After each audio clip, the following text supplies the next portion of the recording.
जानते हो, जिसने न्यूज़पेपर बेचकर छोटे मोटे काम करके उन पैसों को इकट्ठा करके उन पैसों को शेयर मार्केट में लगाकर आज वही लड़का दुनिया के सबसे अमीर लोगों में से एक है। आप में से बहुत सारे लोगों को तो इनका नाम फटाक से याद आ गया होगा, वॉरेन बफे। इस उम्र में जहाँ बाकी बच्चे मौज मस्ती कर रहे थे, ये भाई साहब शेयर्स को खरीद कर उन्हें बेच रहे थे और आज यही लड़का दुनिया के सबसे अमीर लोगों की लिस्ट में 8वें नंबर पर आता है। कुछ समय पहले तक तो ये दुनिया की टॉप 3 सबसे अमीर लोगों में से एक थे। हालांकि कोविड में इन्होंने बहुत सारा पैसा डोनेट किया, जिसकी वजह से ये इस लिस्ट में थोड़ा पीछे रह गए। अगर आप दुनिया के सबसे अमीर लोगों की लिस्ट उठाकर देखो तो उसमें आपको कोई भी सेलिब्रिटी या फिर कोई क्रिकेटर नहीं मिलेगा, जबकि फेमस सेलिब्रिटीज को मूवी में एक्टिंग करने के करोड़ों रुपए मिल जाते हैं। यहाँ तक कि जो एडवर्टीजमेंट से पैसा मिलता है वो अलग। विराट कोहली जैसे क्रिकेटर्स जिनकी ब्रांड वैल्यू बहुत ज्यादा है, वो भी इस लिस्ट में बहुत दूर हैं। यहाँ तक कि रोनाल्डो, मेसी जैसे फुटबॉल प्लेयर जो किसी भी क्लब से खेलने के लिए कई मिलियन डॉलर्स ले लेते हैं, तब भी ये लोग इस लिस्ट में बहुत दूर हैं। इस अमीर लोगों की लिस्ट में 2 तरह के लोग सबसे ज्यादा होते हैं। पहले होते हैं बिजनेसमैन जो अपना खुद का बिजनेस करते हैं। दूसरे होते हैं इन्वेस्टर्स जो उन्हीं लोगों के बिजनेस में अपना पैसा इन्वेस्ट करते हैं। अब देखो, एक बिजनेसमैन को एक बिजनेस करने के लिए एक बढ़िया सा आइडिया चाहिए, जिसके ऊपर वो कई साल मेहनत करता है, रिसर्च करता है। इसके बाद जाकर वो उस बिजनेस पर बहुत सारा पैसा लगाता है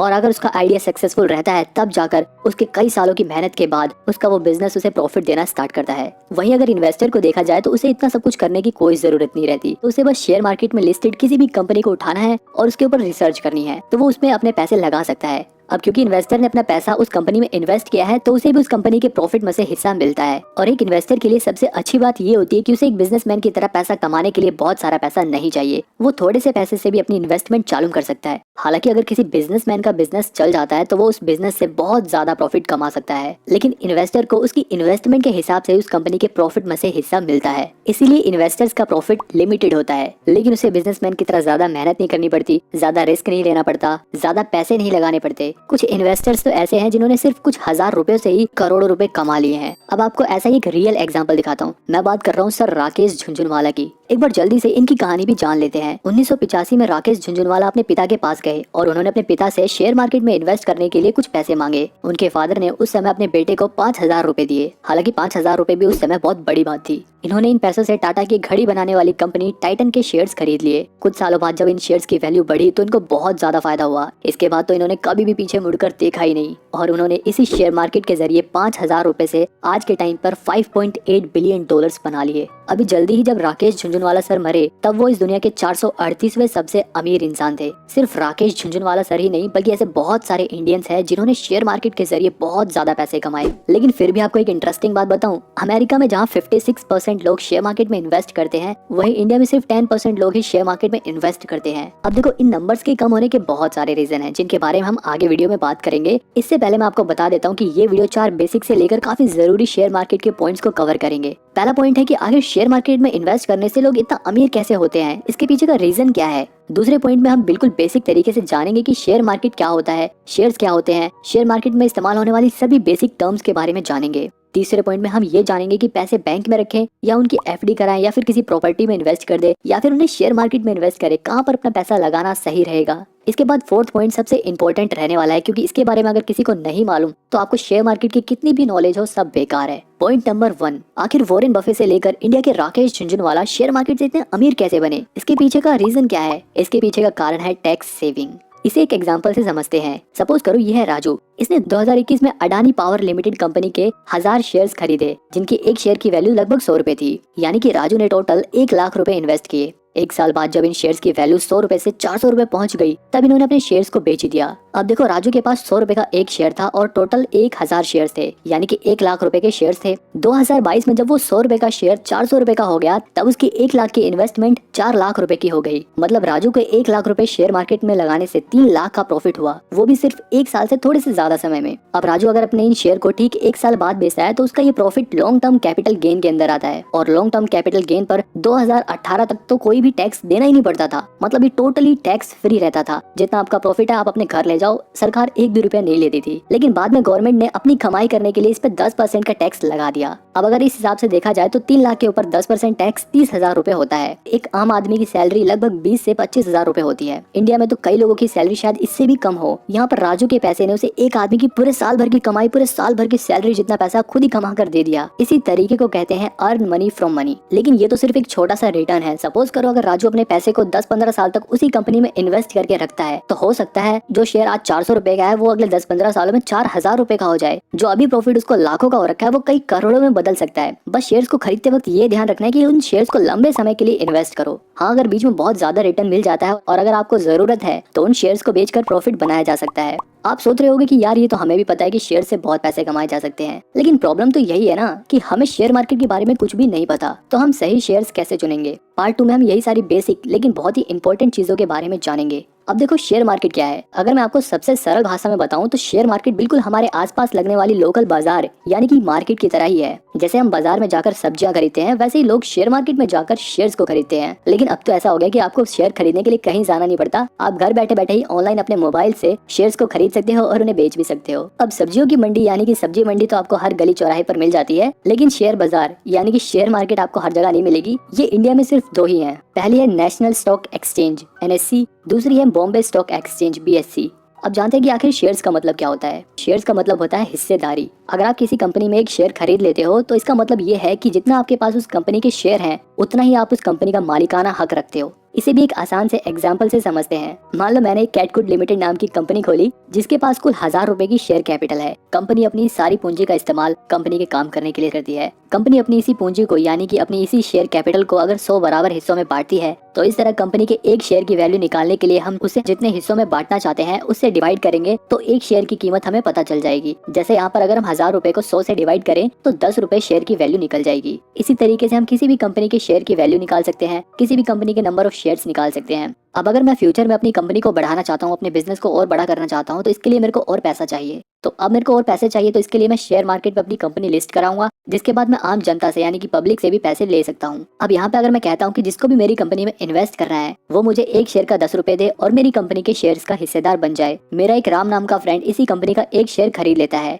वही मेरा दूसरा फ्रेंड श्याम इस कंपनी के 5 शेयर खरीद लेता है। अब यहाँ पर हम नंबर ऑफ शेयर्स को देखकर ये पता लगा सकते हैं कि राम यहाँ पर मेरी कंपनी के 1% का मालिक है, वहीं श्याम मेरी इस कंपनी के 5% का मालिक है। अब क्योंकि इन दोनों ने अपना पैसा मेरे बिजनेस को चलाने के लिए दिया है तो इसलिए मेरे बिजनेस का प्रॉफिट और लॉस इनके शेयर्स के हिसाब से इनके बीच में बटेगा। अब देखो शेयर मार्केट में इन्वेस्ट करने के 2 तरीके होते हैं। पहला तो ये होता है कि आप डायरेक्ट किसी भी अपनी मनचाही कंपनी के शेयर को पिक करो, उस पर रिसर्च करो और उसके बाद उस कंपनी के ऊपर पैसा लगा दो। दूसरा तरीका होता है इनडायरेक्ट। ये तरीका उन लोगों के लिए सबसे बेस्ट है जिनके पास शेयर पर रिसर्च करने का टाइम नहीं होता। अब ऐसे लोग अपना पैसा म्यूचुअल फंड्स में लगाते हैं जिसके अंदर एक्सपर्ट्स उन पैसों को अलग अलग शेयर्स में इन्वेस्ट करते हैं ताकि आपको बेहतर रिटर्न मिल सके। अब बात करते हैं पॉइंट नंबर 3 की। ये तो बात बिल्कुल सच है कि पैसा बहुत मेहनत से कमाया जाता है, इसलिए 1 रुपए भी सोच समझ कर इन्वेस्ट करना चाहिए। अब आज के टाइम पे अपने पैसे सेव करने के लिए बहुत सारे ऑप्शन अवेलेबल हैं। या तो प्रॉपर्टी में इन्वेस्ट कर सकते हो, शेयर्स खरीद सकते हो, बहुत सारी चीजें हैं। लेकिन कहाँ पर पैसा लगाना सबसे ज्यादा फायदेमंद है, इसे भी अच्छे से समझने के लिए हम एक और एग्जांपल लेते हैं। सपोज करो ये है राम, श्याम, राजू, बाबूराव और तोतला सेठ। अब सपोज करो इन सभी के पास 1-1 लाख रुपए हैं। राम अपने 1 लाख रुपए को बैंक में जमा करा देता है, श्याम अपने 1 लाख रुपए की FD करा देता है, राजू अपने 1 लाख रुपए के शेयर्स खरीद लेता है, वहीं बाबूराव अपने 1 लाख रुपए की गोल्ड ज्वेलरी खरीद लेता है और तोतला सेठ भी अपने 1 लाख रुपए की प्रॉपर्टी खरीद के उसमें इन्वेस्ट कर देते हैं। अब देखा जाए तो राजू के पैसे बैंक में सिर्फ 4% इंटरेस्ट रेट के हिसाब से बढ़ेंगे, यानी कि उसे सिर्फ 4000 रुपए इंटरेस्ट के तौर पर मिलेंगे। वहीं श्याम ने जो 1 लाख रुपए की FD कराई थी उस पर 8 से 10% का इंटरेस्ट मिलेगा, यानी कि 5-6 साल बाद लगभग उसे 61,000 रुपए इंटरेस्ट के तौर पर श्याम को मिलेंगे। मतलब 5-6 साल बाद उसके 1 लाख रुपए 1,61,000 रुपए हो जाएंगे। राजू के केस में जैसा मैंने आपको ऊपर वाले एग्जांपल में बताया था कि राजू ने 1 लाख रुपए शेयर मार्केट में लगा दिए और उसने कैसे एक ही साल में 300% से भी ज्यादा का रिटर्न कमाया। अब राजू ने क्योंकि अपने 1 लाख रुपए शेयर मार्केट में लगाए हैं और जैसा कि मैंने आपको ऊपर वाले एग्जाम्पल में बताया था कि कैसे शेयर मार्केट में पैसा लगाने से एक साल में 300% से भी ज्यादा का रिटर्न मिला था। अब चलो मान लेते हैं कि हर साल 300% का रिटर्न मिलना बहुत मुश्किल है। ऐसा मान के चलते हैं कि पहले साल में कोई रिटर्न ही ना मिले, दूसरे साल में भी रिटर्न ना मिले, लेकिन अगर कंपनी अच्छी है तो 2-3 साल में कोई भी कंपनी अच्छा खासा रिटर्न दे सकती है। फिर भी हम ऐसा मान के चलते हैं कि एक साल में 300% का रिटर्न नहीं बल्कि 5 साल तक पैसा लगाने के बाद उसे 300% का रिटर्न मिला।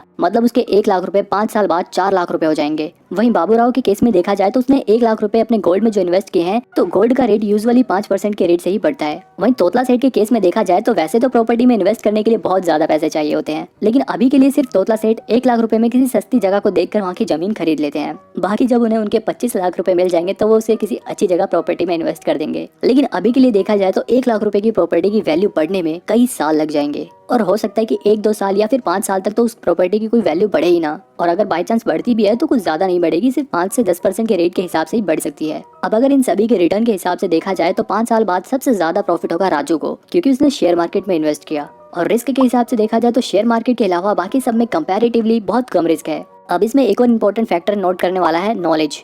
शेयर मार्केट में इन्वेस्ट करने के लिए आपको थोड़ी बहुत नॉलेज होना जरूरी है। शेयर्स के ऊपर रिसर्च करना जरूरी है। आपको ये पता लगाना आना चाहिए, ये एनालिसिस करना आना चाहिए कि कौन सी कंपनी के शेयर फ्यूचर में ग्रो करने वाले हैं। जैसे कि शुरुआत में मैंने एग्जांपल दिया था कि राकेश झुनझुनवाला सर ने अपनी नॉलेज और एनालिसिस के हिसाब से टाइटन के शेयर चुने थे, जिनकी वैल्यू फ्यूचर में कई गुना ज्यादा बढ़ गई थी। ऐसा इसलिए हुआ क्योंकि उनका एनालिसिस बिल्कुल सटीक था। इसी तरह से आज हम एनालिसिस करके किसी भी एक सही कंपनी के शेयर को पिक कर लेते हैं तो वो हमें फ्यूचर में करोड़पति बना सकती है। लेकिन अगर कोई कहता है कि यार मैं तो इतना पढ़ा लिखा नहीं हूँ, मुझे तो शेयर मार्केट की नॉलेज ही नहीं है, या फिर अगर कोई ऐसा कहे कि मेरे पास तो रिसर्च करने का टाइम ही नहीं है, तो ऐसे लोग म्यूचुअल फंड में इन्वेस्ट कर सकते हैं। म्यूचुअल फंड्स भी बहुत तरीके के होते हैं जिनमें शेयर्स के मुकाबले कंपैरेटिवली कम रिस्क होता है। अब क्योंकि रिस्क कम होता है इसलिए रिटर्न भी कम होता है, और शेयर मार्केट में रिस्क ज्यादा होता है तो वहाँ पे रिटर्न भी ज्यादा मिल सकता है। अब ये आपके ऊपर डिपेंड करता है कि आप अपने पैसे कहाँ इन्वेस्ट करते हो। बस बैंक अकाउंट में ज्यादा पैसे कभी भी नहीं रखने चाहिए, क्योंकि बैंक अकाउंट में रखे पैसे हमारे कभी भी बढ़ते नहीं है, बल्कि इन्फ्लेशन की वजह से उनकी वैल्यू हमेशा कम ही होती है। अब अगर आप शेयर मार्केट में या म्यूचुअल फंड में इन्वेस्ट करते हो तो क्यों करते हो,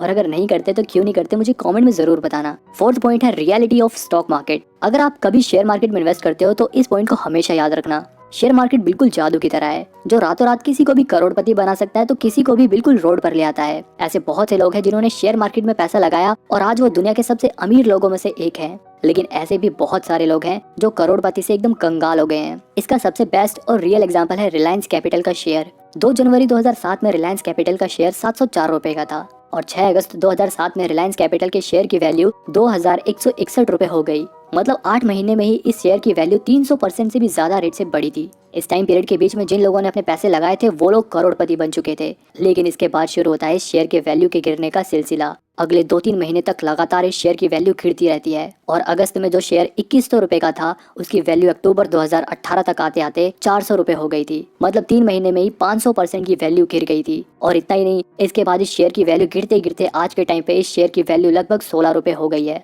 मतलब अगर इस शेयर ने कई लोगों को करोड़पति बनाया तो ये बात भी बिल्कुल सच है कि इसी शेयर ने बहुत सारे लोगों को कंगाल भी कर दिया। हालांकि इस लॉस को देखकर ये सोचने की बिल्कुल भी जरूरत नहीं है कि शेयर मार्केट हमारे लिए नहीं है। अगर हमने भी अपना पैसा लगाया तो हमारे भी पैसे डूब जाएंगे। लेकिन देखो ऐसा बिल्कुल भी नहीं है। यहाँ पर मैक्सिमम इन्वेस्टर ने अपने शेयर को सही टाइम पर सेल कर दिया होगा, जिसकी वजह से उन्हें कम लॉस हुआ होगा। और ऐसे ही सिचुएशन में इन्वेस्टमेंट का सबसे बड़ा रूल काम आता है, don't put your all eggs in one basket. मतलब कभी भी अपने पैसे सिर्फ एक कंपनी के शेयर खरीद कर और उस कंपनी के सक्सेस के ऊपर डिपेंड नहीं रहना चाहिए, बल्कि अपनी इन्वेस्टमेंट को अलग अलग शेयर में इन्वेस्ट करके अपने पोर्टफोलियो में वैरायटी लाकर इन्वेस्टमेंट करनी चाहिए। और ये भी जरूरी नहीं है कि आप अपने सारे पैसे शेयर मार्केट में इन्वेस्ट करो। कुछ पैसे से आप गोल्ड खरीद सकते हो, कुछ पैसों को आप प्रॉपर्टी में भी इन्वेस्ट कर सकते हो, कुछ पैसों को आप म्यूचुअल फंड में लगा सकते हो। इसके अलावा हमेशा ये ध्यान रखें कि शेयर्स को लंबे समय के लिए खरीदने के अलावा समय समय पर उन कंपनीज के फंडामेंटल्स को चेक करते रहना चाहिए। ये देखते रहना चाहिए कि कहीं कंपनी में कोई गड़बड़ तो नहीं हो रही, और जैसे ही आपको कोई गड़बड़ नजर आती है तो आप अपने शेयर्स को सही टाइम पर बेचकर फ्यूचर में होने वाले लॉस से बच सकते हो। लेकिन ये गड़बड़ पता कैसे चलेगी? ये कैसे पता चलेगा कि कौन से शेयर फ्यूचर में ग्रो करेंगे, कहाँ पर पैसा लगाना सही है, कहाँ पर पैसा लगाने में रिस्क कम है? तो ऐसे कौन से शेयर है जहाँ पर कम पैसे लगाकर भी आप ज्यादा रिटर्न कमा सकते हो? ये सब जानने के लिए काम आता है फंडामेंटल एनालिसिस। जैसे कि कंपनी अगर लार्ज कैप है तो उसमें बहुत कम रिस्क होता है, अगर कंपनी मिड कैप है तो उसके अंदर ठीक ठाक रिस्क होता है, और अगर कोई कंपनी स्मॉल कैप है तो उसके अंदर रिस्क ज्यादा होता है। हालांकि प्रॉफिट के साथ भी ऐसा होता है, जहाँ पर रिस्क ज्यादा है वहाँ पर प्रॉफिट भी बहुत ज्यादा होता है, और जहाँ पर रिस्क कम है वहाँ पर प्रॉफिट भी कम ही मिलता है। और किसी भी शेयर में इन्वेस्ट करने से पहले आप उसके पी रेशियो को देख सकते हो। पी रेशियो को देखकर ये पता लगाया जाता है कि किस कंपनी में कम पैसे लगाकर भी आप ज्यादा रिटर्न कमा सकते हो। अगर आप ये सब सीखना चाहते हो, कंपनीज के बाकी फंडामेंटल को चेक करके ये कैसे पता लगा जाता है कि कौन से शेयर फ्यूचर में ग्रो करेंगे, कहाँ पर पैसा लगाने से आपको प्रॉफिट होगा, ये सब जानने के लिए, फंडामेंटल एनालिसिस सीखने के लिए आप मेरी ये वाली वीडियो देख सकते हो। नहीं